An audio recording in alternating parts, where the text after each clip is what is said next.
Primeira página de hoje, gente, é um desdobramento de um assunto muito sério que nós começamos a abordar ontem e que envolve a saudosa atriz Beth Lago. Vocês se lembram que o nosso repórter do Rio de Janeiro, Alessandro Lobianco, ele entrou no ar dando uma informação exclusiva de que havia sido descoberto um testamento da Beth Lago, onde ela privilegiava o filho com 80% dos bens, deixando no máximo 20% para a filha. E isso fez com que os irmãos rompessem a relação. A filha entrou na justiça, conseguiu a equiparação na divisão de bens, 50 para um, 50 para outro. O rapaz foi dado como morto pelo que se supõe ser um erro judicial e ela ainda entrou na justiça requerendo a administração dos bens ou um administrador para os bens que não fosse o irmão, porque ele já havia perdido um dos apartamentos que faziam parte da herança por acúmulo de dívida de IPTU. O apartamento foi a leilão, então a herança já havia sofrido esse desfalque. E nós paramos aí, né? O que foi muito discutido foi como a mãe pode preferir um filho ao outro, né? A situação da filha, de repente, só soube no dia da cremação da própria mãe que havia um testamento. Depois ela foi saber que ela não era nada privilegiada, aliás, ela saía lesada desse testamento. Correu atrás dos direitos, conseguiu, mas também nós avaliamos aqui o estrago emocional, o prejuízo emocional de poder descobrir, não é, de que ela não era tão querida pela mãe quanto o irmão, porque a mãe, né, na hora da morte, teria privilegiado o irmão. Só que essa história sofre uma reviravolta, ela tem um novo capítulo. A possibilidade é de que realmente a Beth Lago não fazia diferença entre um filho e outro, não tinha um mais querido do que o outro, ela realmente tinha, como a filha também quer provar na justiça, uma relação boa, saudável de mãe e filha muito íntima com a garota. Não era uma coisa que privilegiasse só o rapaz. O que teria acontecido então? Por que essa decisão no testamento? Por que um sai perdendo e o outro, naquela época, sairia ganhando? A suspeita é de fraude, que esse testamento tenha sido fraudado.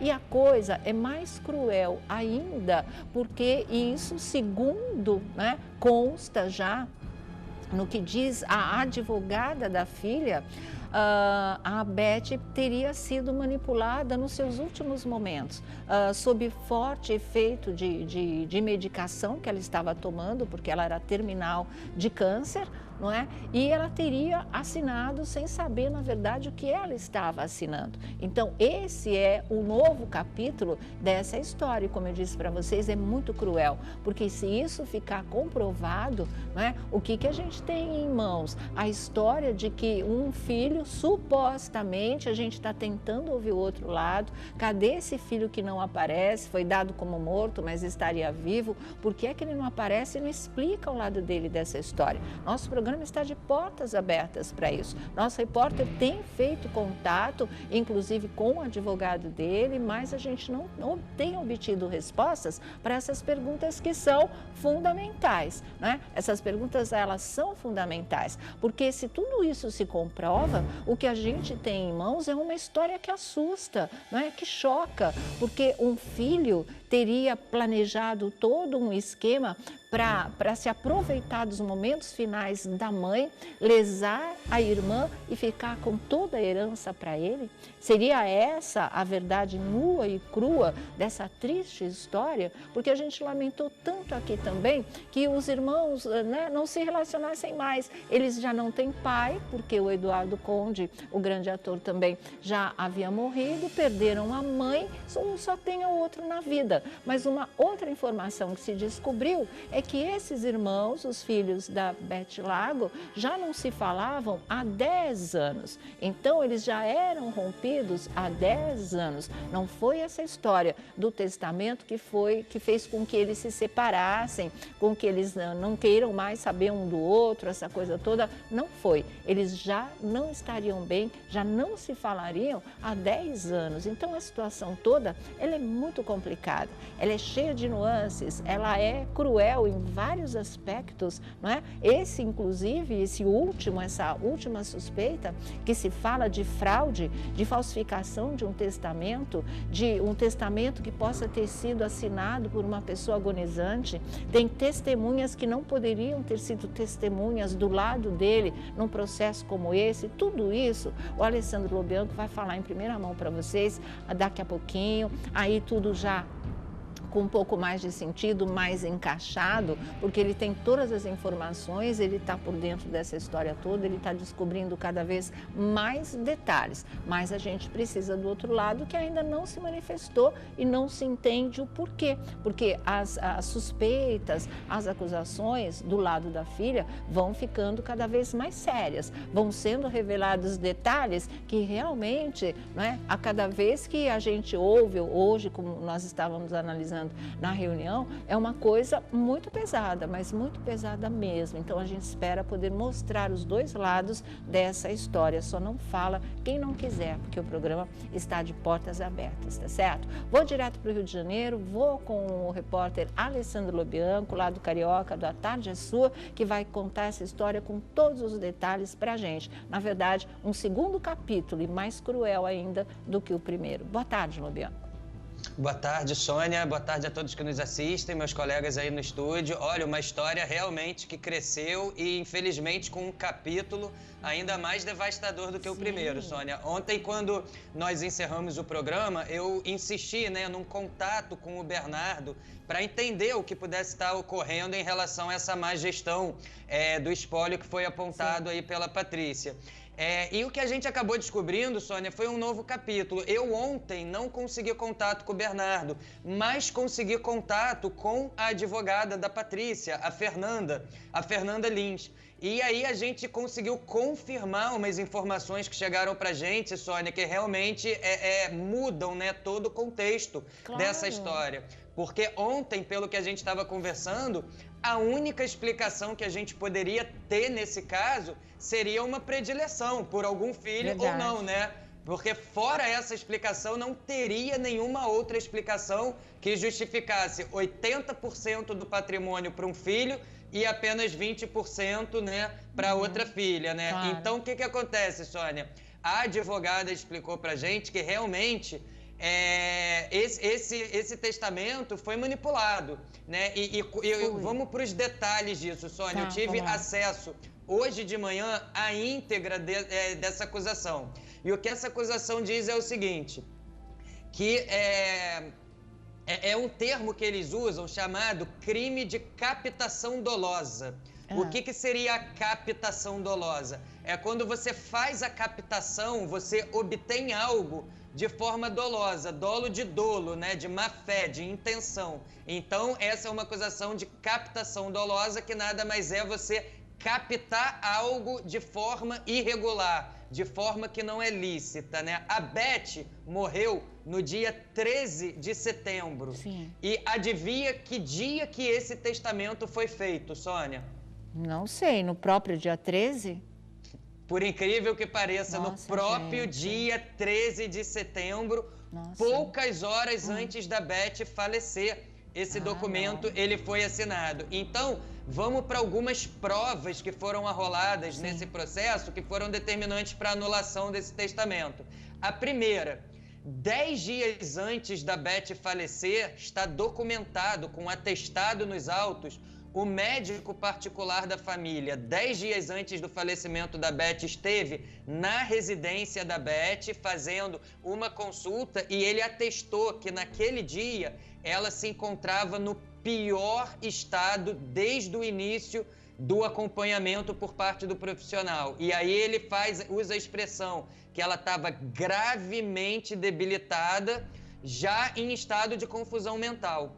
No dia 11 de setembro, Sônia, 2 dias antes do falecimento da Beth, tem também um atestado de uma médica do próprio home care do plano de saúde da Beth, que também foi à casa da Beth, e o que esse atestado, 2 dias antes do falecimento da Beth, diz por parte da médica é grau de orientação confuso, desorientado e grau de consciência no pior estágio, torporoso. Esse atestado foi feito no dia 11 de setembro, entre 11 da manhã e meio-dia, na própria casa da Beth. O pior, no dia 12, o home care retornou na véspera. O home care retornou na casa da Beth e deram, a médica fez o mesmo atestado. Grau de orientação confuso, grau de consciência torporoso, confusão mental, já embaralhando alucinações em razão da medicação. Porque como o estado da Beth era completamente terminal, já não havia o que se fazer, a medicação que ela ministrava era uma medicação paliativa, para amenizar o sofrimento.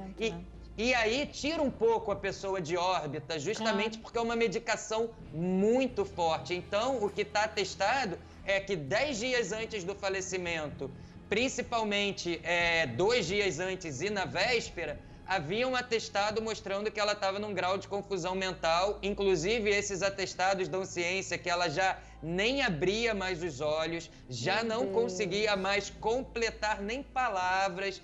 O estágio, inclusive, que pode ser classificado até em alguns momentos de alucinação. E o que acontece, Sônia? Tem uma confusão ainda maior em torno dessas testemunhas que estiveram presentes ali poucos momentos antes dela morrer, fazendo esse testamento.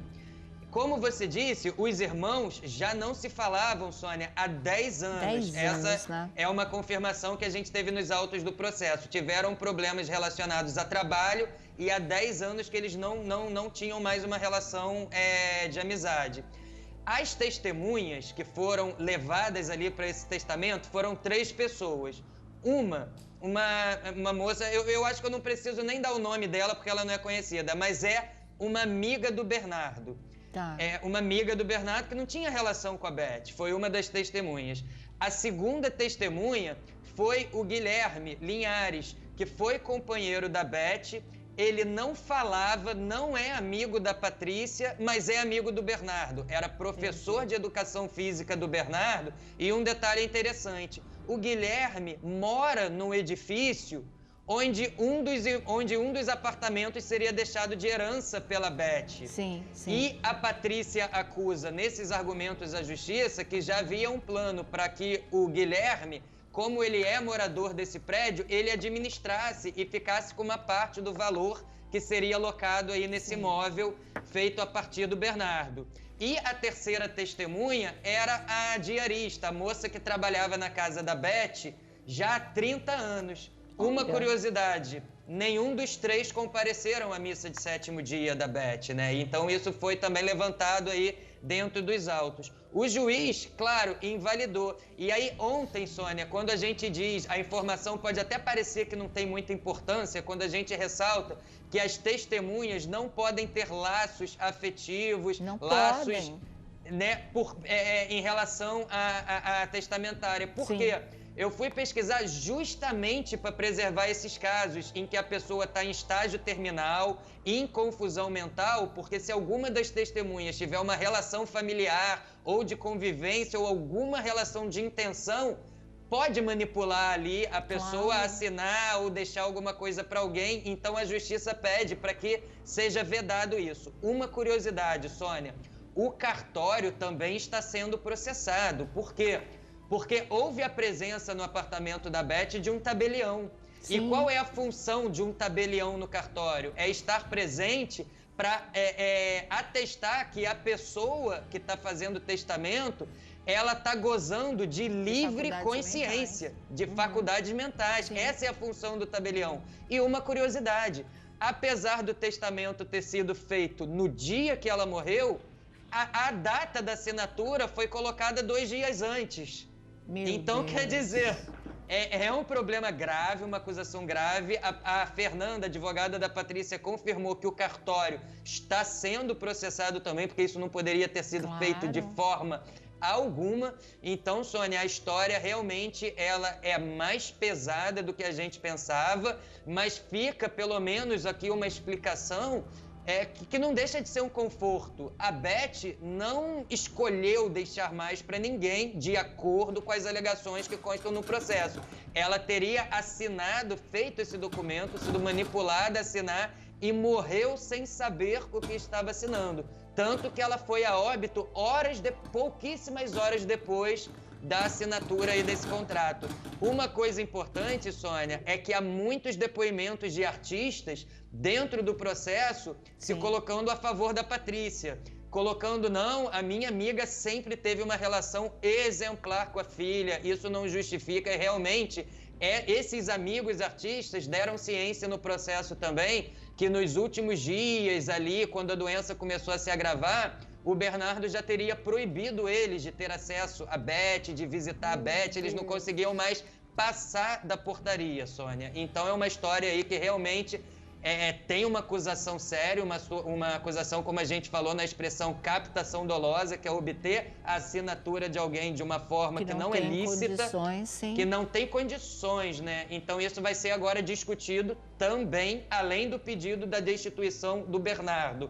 O único retorno que eu tive do advogado do Bernardo foi o seguinte, Sônia, que nós fizemos 2 demandas. A primeira, eu fiquei com a pulga atrás da orelha ontem, quando você olhou sério, Sônia, para mim e falou: tem certeza que esse menino tá vivo, né? Não aparece. E aí eu fiquei, nossa, esse sexto sentido da Sônia aí pode estar aí com tem alguma coisa errada. E eu imaginei realmente que pudesse ter alguma coisa estranha, Sônia, porque ontem à noite eu vi que 2 despachos feitos pela juíza dentro do processo também tratavam ele como falecido, além da informação na capa do processo. Certo. Eu falei, então eu vou reforçar esse pedido de explicação para o advogado do Bernardo e vou aproveitar nesse pedido e perguntar o que o Bernardo tem a dizer sobre a acusação de ter manipulado esse testamento e também está fazendo uma má gestão. Porque uma informação a respeito da má gestão que a advogada Fernanda passa hoje pra gente é que mais 2 salas comerciais já estão indo a leilão judicial. Isso é irrevogável. Também pelo acúmulo de dívidas. Então, além daquele imóvel, mais 2 salas comerciais.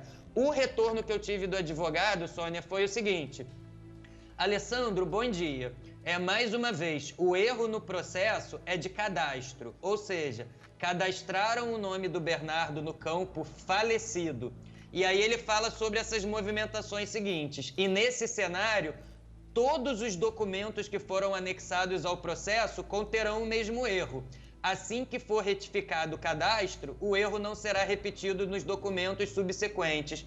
Entretanto, a demanda que a gente fez a respeito da acusação de manipulação do documento e a má gestão, eles optaram por não dar esse retorno. A gente ficou sem esse retorno. Ok, então. Tá aí agora, o Bernardo aparecer, ele não aparece, né? Que é o que deixa essa história aí ainda mais confusa. Obrigada, Alessandro Lobianco. Vamos aguardar aí os próximos capítulos dessa história que você está acompanhando de perto. É pesada. Nesse segundo momento, a impressão que a gente tem é que realmente tudo se encaminha para uma fraude, né? Mas deve ainda surgir novas informações e quem sabe o filho que está sendo acusado resolva se manifestar e contar o lado dele dessa história. É verdade. E, Sônia, tem algumas curiosidades que sobraram até para outros artistas dentro do processo. É mesmo? Uma curiosidade, por exemplo, é que logo após a morte da Beth, a Patrícia dá conta no processo que o Bernardo passou a se desfazer de muitos bens valiosos. Um desses bens, ela reclama que foi dado de presente do Bernardo para Daniele Vinitz, que é um quadro feito pelo maior fotógrafo de moda do mundo, o Richard, que deu de presente, fotografou a Beth, deu de presente, ele é o fotógrafo de moda mais reconhecido do mundo. A filha queria guardar essa lembrança de presente, então ela alega que isso foi dado de forma irregular, foi roubado, que isso não poderia ter sido dado de presente para Daniela Vinitz, e ela quer rever isso, sabe? Ela faz um apelo, se a Daniela Vinitz estiver escutando isso, tentar ver como isso pode ser refeito, porque não foi autorizado pela família, isso foi dado a ela pela família sem autorização da outra filha. Tá certo, então que a Dani Vinitz devolva o quadro. A gente pode entender que havia uma profunda amizade entre as duas, mas nada é maior que amor entre mãe e filha, e a filha quer essa recordação da mãe e eu acho que ela tem esse direito. Obrigada, Lobianco.